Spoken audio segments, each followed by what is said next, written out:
Nuestra siguiente presentación lleva por nombre Importancia del modelo PYME para el desarrollo en Guatemala.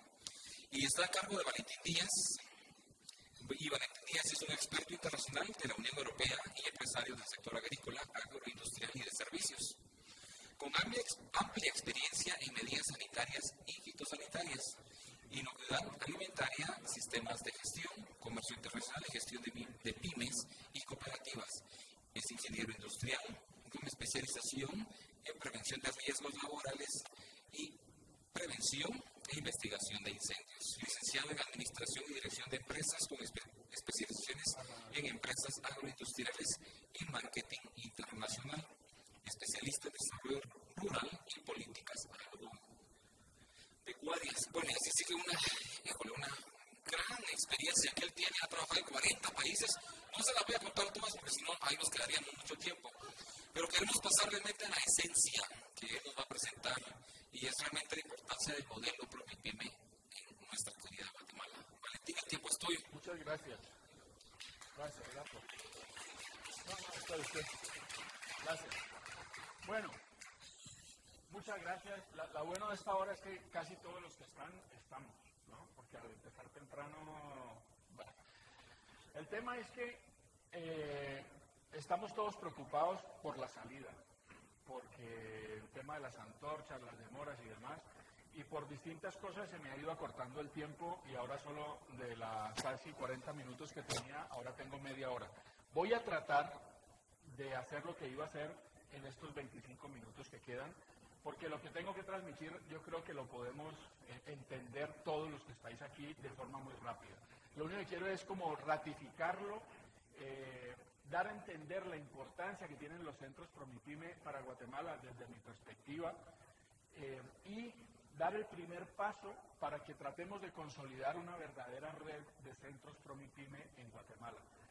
Yo creo que tenemos varias cosas que mejorar. El Ministerio está trabajando en que estas cosas se mejoren, pero una de las cosas que podemos hacer, aún en las circunstancias en que estamos, es fomentar esa red de intercambios entre nosotros mismos como centros para poder avanzar en el desarrollo del apoyo a los emprendedores en Guatemala y de los empresarios pequeños y medianos.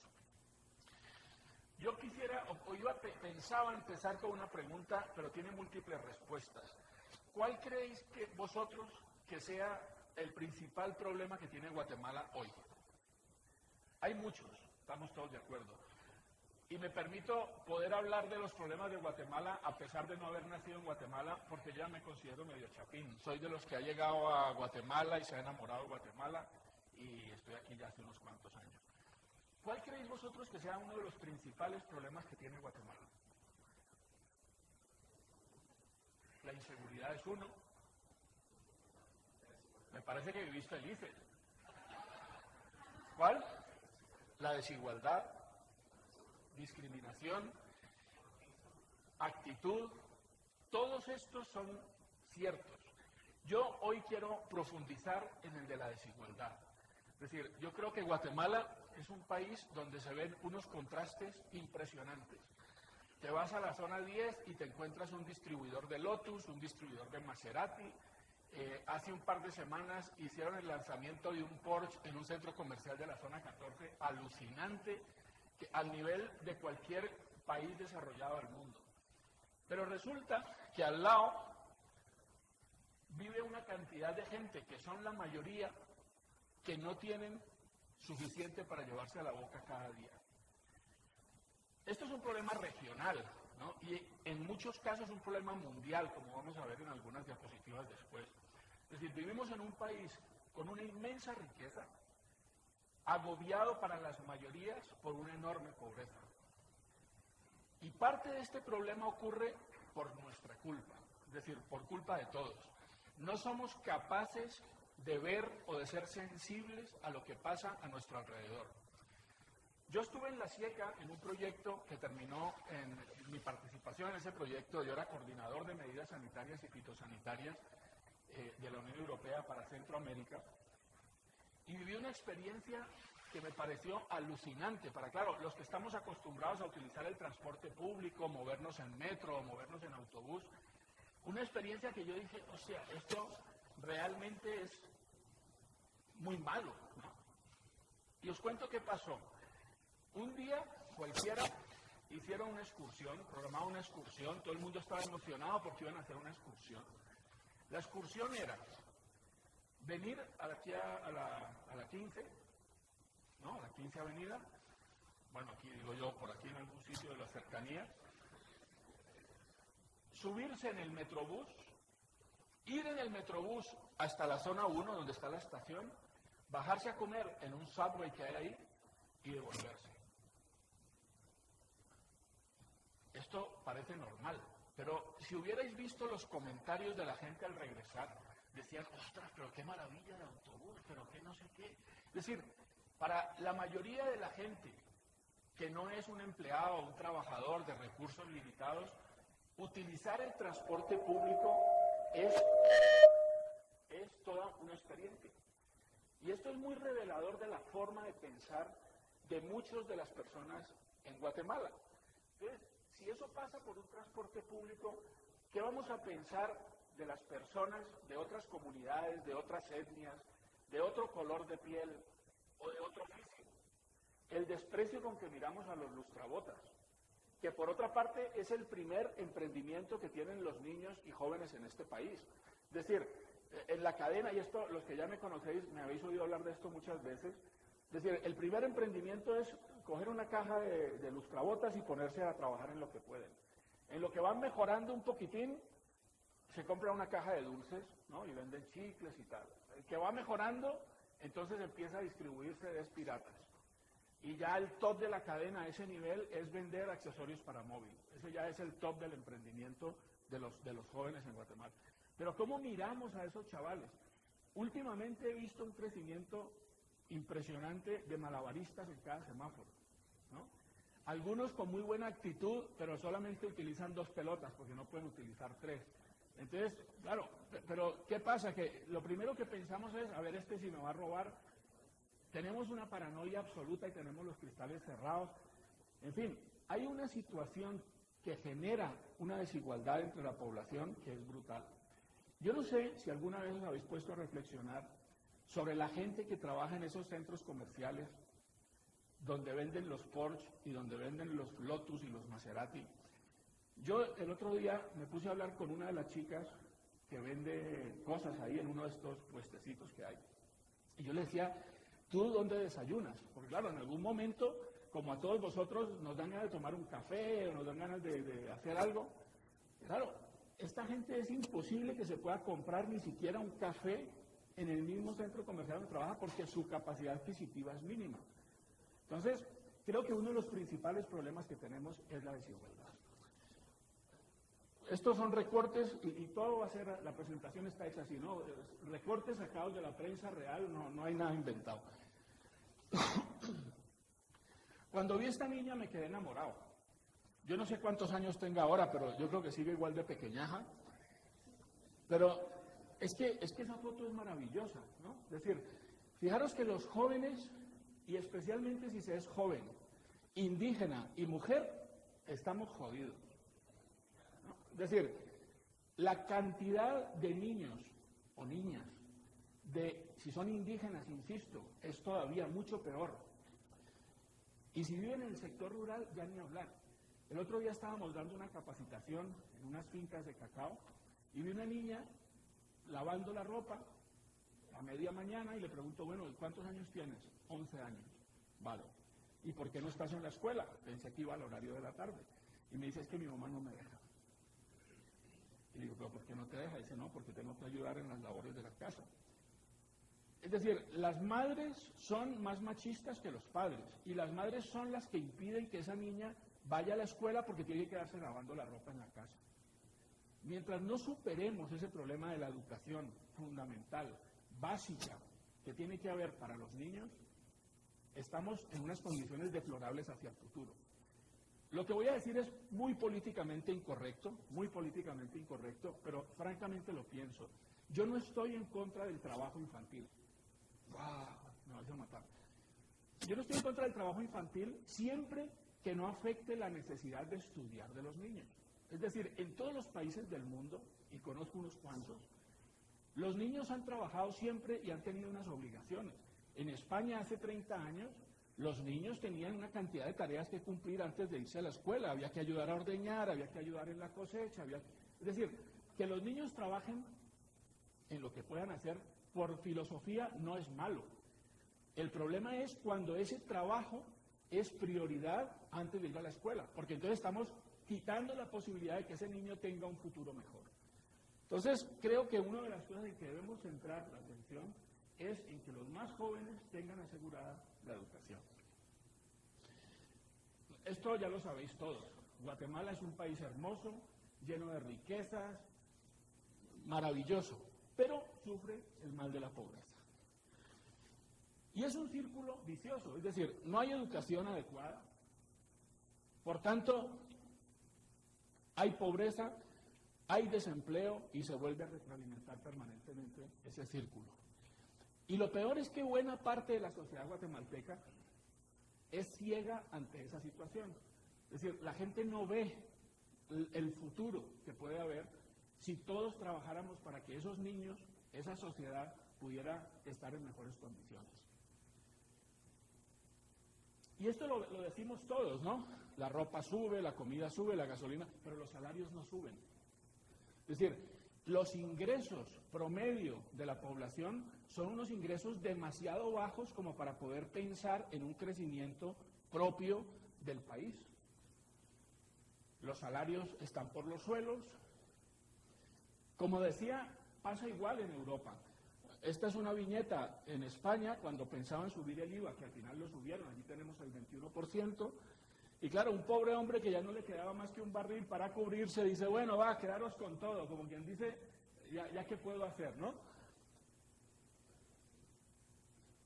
Una de las razones es porque hay mucha competencia detrás de los trabajos. Detrás de los trabajos que no tienen ni siquiera una dignidad mínima para ocupar una posición laboral. Y aquí encaja algo que varios de los ponentes han manifestado. El tema de la globalización, el tema de la exportación, eso suena muy bonito. El tema de los acuerdos de libre comercio. Ahora tenemos el ADA, que es el Acuerdo de Asociación de la Unión Europea y Centroamérica. Pero pensad en una cosa, los que aprovechan estos tratados generalmente son los grandes comerciantes, los grandes industriales. En parte porque no tenemos la capacidad como pequeños productores de abordar esos mercados. Pero lo más grave de esto es que en muy breve tiempo, ya lo estamos viviendo, estamos siendo inundados por productos americanos, estamos siendo inundados por productos europeos, bueno, chinos ya ni hablar, y resulta que nuestra capacidad de producción cada vez es más baja. Y vosotros decís, ¿y qué tiene que ver la desigualdad con todo esto? Es que es lo mismo. Es decir, si nosotros no somos capaces de generar una economía que permita que la gente compre y por tanto haya una mayor demanda interna en el país, no vamos a poder tener capacidad de exportación, salvo algunos sectores particulares de siempre. La caña, el ron, los grandes que tienen capacidad de montarse una hiperindustria, agroindustria y exportan productos congelados, pero la población en general no va a poder hacerlo, ¿no? Y gran parte de ese problema es la falta de demanda interna en nuestros países. Esto de sueldos dignos me gustó porque hubo un experimento que a mí me encanta repetir en Ecuador, ¿no? En Ecuador, el presidente que hay ahora, que algunos tachan de populista porque era amigo de Chávez, no entremos en política, hablemos de economía. El hombre se inventó una cosa que me parece fantástica. Como en todos los países, en Ecuador hay una cosa que se llama salario mínimo. El salario mínimo se calcula sobre una base de una serie de productos de la canasta familiar y se obliga, entre comillas, a los empresarios a que paguen ese salario mínimo, cosa que en Guatemala tampoco ocurre, porque la mayoría, aquí el salario mínimo muchas veces es como el salario máximo al que puede aspirar la mayoría de la población. Entonces el hombre dijo, vale, el que pague el salario mínimo, pues tiene las obligaciones con el Estado que tiene todo el mundo. Pero vamos a crear una cosa que se llama salario digno.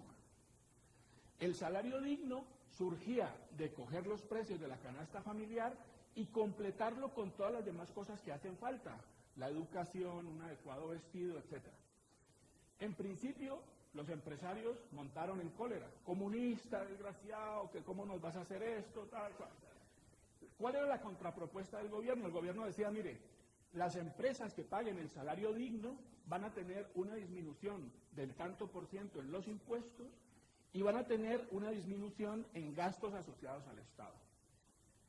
Hoy en día, si vosotros le preguntáis a cualquier empresario del Ecuador, están felices de pagar el salario digno.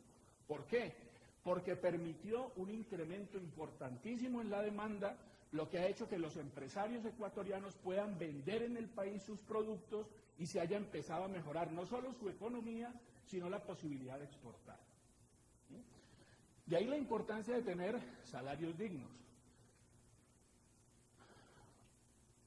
Es necesario tener mayores ventas para poder tener mayores ingresos, lo que genera un incremento en las utilidades o en los beneficios. Eso genera nuevas inversiones, mayor productividad, aumento en los salarios, mayor capacidad de consumo y en definitiva mayor producción. Si nosotros no somos capaces de generar ese círculo, difícilmente vamos a poder progresar, ¿no? Y estaremos siempre pensando en la ayuda de la cooperación, si los Promipyme van a estar financiados o no, quién nos va a apoyar el año entrante, ¿no? Y por eso es tan importante que entendamos la base de dónde está el problema para ver el papel que puede jugar un Promipyme. Gustavo Arriola, en abril de este año, cuando hicieron los objetivos de desarrollo sostenible o sustentable, que son los que se van a hacer hasta 2030, decía, es posible eliminar la pobreza, pero para eso se requiere una estrategia conjunta de desarrollo del país. ¿Qué nos pasa? Que muchas veces pretendemos que los gobiernos solucionen los problemas, ¿no? Los gobiernos no nos van a solucionar nada. Ningún gobierno va a solucionar nada. Bajaros de esa nube. Los problemas los soluciona el sector privado y los emprendedores y los empresarios. El sector público, es decir, la gente del gobierno, puede contribuir a mejorar las condiciones. El otro día decía alguien, con que no nos jodan ya está bien. Es decir, que no nos pongan tantos obstáculos. Yo no sé si lo habéis intentado, yo sí que lo he hecho. Tratar de registrar una empresa para un negocio que puede surgir rápidamente es un dolor, porque te dicen, no, esto lo hacemos en 2 semanas. Y claro, lo que decían las amigas de las marcas ayer, bueno, vete a registrar una marca, vale 1,000 pesos, ¿no? Dijeron 1,500 quetzales. Pero es que, como no tienes ni idea de cómo hacerlo, tienes que pagarle al gestor que te va a cobrar 8,000. El otro día uno de los emprendedores que había aquí afuera, el de los jugos, me decía, es que estoy tratando de sacar el registro sanitario, pero es que vale mucho. Le decía yo, ¿cuánto vale el registro sanitario? En Cobán me cobran, ¿cuánto era? 8,000 quetzales. 8,000 quetzales por sacar el registro sanitario. Entre 6 y 8. Sacar un registro sanitario no tiene por qué costar más de 1,500 quetzales. Pero claro, si no estás en capital, tienes que pagarle a un intermediario que allá se aprovecha de que la gente no tiene acceso a la información y termina costándonos 8,000 un registro sanitario. No vamos a poder formalizarnos nunca con esos precios, ¿no? Entonces, es necesario que haya un trabajo muy fuerte del sector privado apoyado por el sector público. Y en esa agenda de 2030 planteaban estos 17 objetivos para la disminución de la pobreza. Yo solo quiero hablar de 2. Hablan del fin de la pobreza como un objetivo. La igualdad de género me parece fundamental en un país como Guatemala, en donde, no nos engañemos, la mayoría del trabajo sucio lo hacen las mujeres. Es decir, si uno sale temprano por la mañana y ve cuánta gente está saliendo en el autobús, en el metrobús, la mayoría son mujeres. Las que hacen el trabajo sucio, de ir a currar, de levantarse, de joderse, son las mujeres. Entonces, por lo menos que haya una igualdad de género. Pero también las mujeres tenéis que aprender que no le podéis enseñar a vuestros hijos a seguir siendo machistas, porque entonces es un círculo que nunca se va a acabar.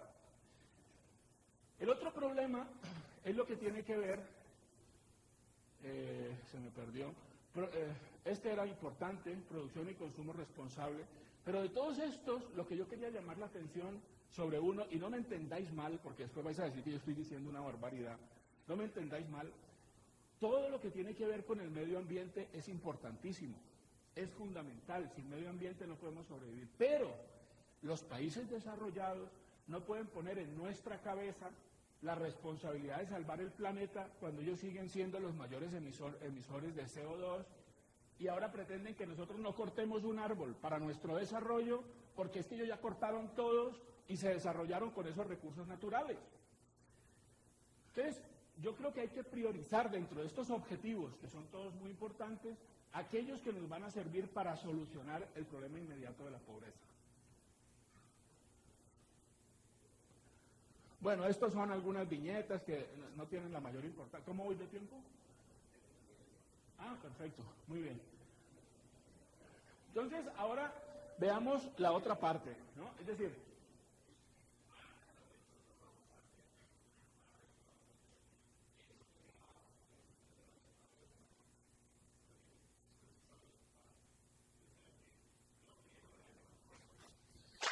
digo que parte de lo importante que tenéis que hacer vosotros es transmitir la realidad a esos pequeños empresarios y emprendedores. Y esa realidad es cruda. Es decir, yo no sé cuántos de vosotros habéis sido emprendedores. Levantad la mano, ¿quiénes han hecho algún emprendimiento? Bueno, eso, tenemos un buen número.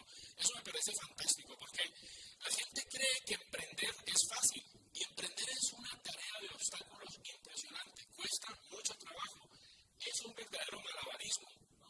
Es decir, le toca a uno hacer de todo, pedir por favor hasta que al final termina bajándose los pantalones como única solución para poder conseguir echarle las cosas.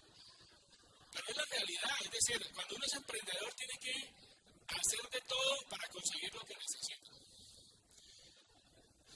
La gente dice que bueno, eres emprendedor, eres tu propio jefe, sí, es una maravilla. Nadie sabe todas las horas que hay que trabajar cuando se es emprendedor, ¿no? Los jefes que tienen un puesto bueno se van de vacaciones a tutiplén, el empleado tiene sus vacaciones porque está trabajando de una forma estable, el emprendedor yo no sé cuántas veces puede hacer vacaciones en su vida. Es muy complicado, ser emprendedor es difícil, ser empresario pequeño es complicado. Vosotros tenéis en vuestras manos una herramienta fantástica para contribuir con vuestro grano de arena a todos estos problemas que hemos estado viendo. La mejor forma en que la desigualdad se puede solucionar es consiguiendo un trabajo para cada persona. Es decir, lo más igualitario que puede haber es que la gente tenga trabajo, porque es una forma de redistribuir la riqueza nacional. Y no hay nada más engañoso que ver y sentirnos orgullosos de que el Producto Interno Bruto está creciendo. La gente dice, no, este año Guatemala subió el PIB en tanto por ciento. Sí, pero no confundamos incremento del Producto Interno Bruto del país, que es la suma de los ingresos totales del país, con redistribución del ingreso. Porque a lo mejor hay 3 o 4 que se están forrando y cada vez son más millonarios, con lo cual el PIB global del país sube, pero en la realidad los que están jodidos siguen igual de jodidos. Entonces, no hay que confundir crecimiento económico con desarrollo. Y lo que estamos tratando de buscar es desarrollo. Y ese desarrollo se consigue cuando no hay forma de que se genere empleo de otra manera, creando pequeñas y medianas empresas que sean capaces de generar empleos para esa gente que necesita tener empleo. Ya sabéis que solamente el 10% de los estudiantes que salen de la universidad van a tener alguna posibilidad de conseguir trabajo. Solamente el 10%. ¿Qué vamos a hacer con el 90% restante? Decirle que se vaya a Estados Unidos y nos siga mandando las remesas, porque eso nos encanta. El 15% del Producto Interno Bruto proviene de la gente que hemos echado a la calle, a Estados Unidos, y que nos manda las remesas. Eso nos está orgullosos. Estos centros, de los cuales ya sabéis todo por las charlas que hemos tenido, que por cierto, fantástico los expositores que hemos tenido. Es decir, hemos tenido un nivel que nos ha dejado las cosas muy claras y nos ha permitido conocer el panorama. Por lo tanto, de esto no voy a hablar porque ya lo sabéis. Todos los caminos dolorosos de los emprendedores y de los empresarios también lo sabéis. Y para finalizar quiero poner 10 puntos de un tipo emprendedor que a mí me fascina, que es Jobs, ¿no? El de Apple, que a lo mejor suena como al lugar común, pero es que realmente el tipo es un ejemplo de emprendedor. Luchando contra todo el mundo consiguió lo que había conseguido. Y pone unos 10 tips que son fundamentales. Primero, hacer lo que te apasiona. Apasiona no es lo mismo que te guste. ¿No? A ti te puede gustar una muchacha, muchacho. Pero es que a lo mejor la que te apasiona es otra, la que no te para bolas, pero no importa. Es diferente que te guste a que te apasione. Aquí tenemos que sentir pasión por lo que hacemos. Seguir tu intuición. Esto los que son pequeños empresarios lo saben muy bien. Los asesores muchas veces cometemos un montón de errores porque tenemos la cabeza cuadriculada. Y a lo mejor pasa lo que decía Andrés hace un rato. Claro, si a mí me viene a tratar de convencer de que todo mi negocio se tiene que volcar a Facebook, a mí seguramente me va a costar trabajo entenderlo. Pero un chaval de 20 años que ha nacido con eso, lo tiene clarísimo. Y yo como asesor no puedo cortarle las alas en ese sentido. Investigar, observar, aprender. Es necesario saber en qué mercado vamos a movernos, en dónde vamos a ofrecer nuestro producto. Fichar a los mejores, cosa que en Guatemala está mal visto. Porque si yo estoy trabajando y contrato a uno que sé que es mejor que yo, a mí lo que pasa es que me da miedo que me vaya a sacar de mi trabajo. Y es parte del problema que tenemos para el desarrollo. Por tanto, no debemos temer fichar a los mejores en cada disciplina. Al contrario, cuanto mejor sea la gente con la que trabajamos, mucho mejor va a ser el desempeño de la empresa. Arriesgar por tu idea. Es decir, ningún emprendedor lo es si no toma riesgos para sacar adelante su idea. Y mucho más hoy en día, donde las ideas son diferentes, hay que innovar, cuesta trabajo sacar adelante una idea. Seducir a tus trabajadores y tus socios. La empresa moderna no puede ser un batallón donde hay un general que da órdenes y todo el mundo corre a esas órdenes. Hoy en día tenemos que ser capaces de convencer, de seducir a los empleados para que realmente se sientan involucrados y comprometidos con lo que la empresa hace. Mantener una plantilla reducida, y ahí tenemos que tener cuidado, hay que ser cuidadosos con el uso de los escasos recursos que tenemos o que tienen los emprendedores. La calidad es fundamental, es decir, cuando yo oigo hablar de exportaciones o que hay que internacionalizar, los pocos pelos que me quedan se me ponen de punta. Porque claro, compras 2 camisas, que era el ejemplo que veíamos ahora, y cada una tiene una talla diferente aunque esté etiquetada como XL. Yo que necesito como 3XL, al final terminan vendiéndome M por XL. No puede ser. Es decir, la calidad tiene que ser la prioridad para poder pensar en exportar. Hay que aprender de los fracasos. Como decíamos hace un rato, fracasar no es malo. Lo malo es no intentarlo. Un fracaso, ¿cómo lo decías tú, Sandra? Aprendizaje. Yo he aprendido mucho, si lo vemos desde esa perspectiva, por eso estoy muy contento después de hoy. Cualquier emprendedor fracasa y fracasa y fracasa hasta que le pega una, ¿no? Y entonces empieza a ir bien. Y viene el listillo de al lado y dice, qué suerte tienes, macho. Y si es suerte, no te jodas. Después de todo lo que he fracasado y he luchado, ahora es por suerte que me va bien. Y finalmente, hacerle entender a la gente que no espere. Es decir, no hay nada más triste, y me ha pasado muchas veces, que decir, esto es una oportunidad de negocio. Voy a ver cuándo lo puedo hacer. Y te quedas esperando hasta que ves que otro lo ha hecho y tiene éxito. Eso es lo peor que puede pasar. Es decir, hostia, pues a mí se me ocurrió esto hace no sé cuánto tiempo, ¿por qué no lo hice? ¿No? Ese es el trabajo que tenéis vosotros y el reto que tenéis. Como decía antes, tenéis que ser apasionados. No basta con que os guste. Si os gusta, estáis en el sitio equivocado. Porque el trabajo que tenéis es muy importante con los jóvenes y con todos los empresarios pequeños y medianos que quieren hacer cosas. Y eso requiere más que gusto.